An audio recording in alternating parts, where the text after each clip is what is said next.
askar baan u tagnay maalin dhaweyd xogaa baan u khudbaynay mid baa wuxuu yidhi aga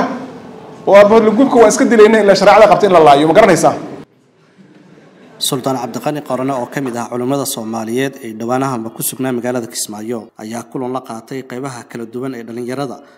kulanka ayaa looga hadlay xaaladaha dalka gaar ahaan amniga iyo dhibaatada kooxda argagixisada ay ku hayso guud ahaan dalka iyo sidii looga xoreyn lahaa inta uu kulanka socday ay dhalinyarada qaar kood su'aalo ku weydiiyeen Sheekh Cabdiqani Qorane hal su'aal baan rabaa hadal ku dheereynay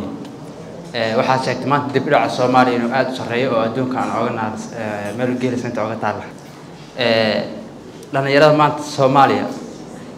oo aad ka dhawaajis inay yihiin hantida ugu qiimaha badan ee maanta Soomaaliya haysato marka wadani la'aanta see looga hortagi karaa dhalinyarada see wadanka loo jeclaysiin karaa waxa ani saameynay maanta inaan wadankii difaaco waxa waaye madaxda habka u dhaqmaysa ani ay saameynayso taas ay dhiirigelinayso madaxda haddii inta yar ee naga dhaxaysa ay si cadaalad ah nidaam ay wax u qaybiyaan ay wax u wadaan waxay igu dhiirigelinaysaa in aan wadankayga aan wax u barto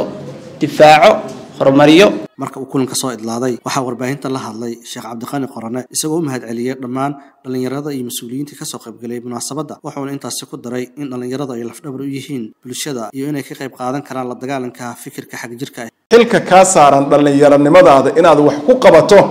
waa ka weyn yahay haddii wadankaagu uu ahaan lahaa mid ay aabayaasheen u dadaaleen adeeradeen u dadaaleen walaalaheen u dadaaleen oo maanta wax far badan inta la qabtay adiga wax lagaaga baahan yahay kaliya ay tahay inaad isdabarto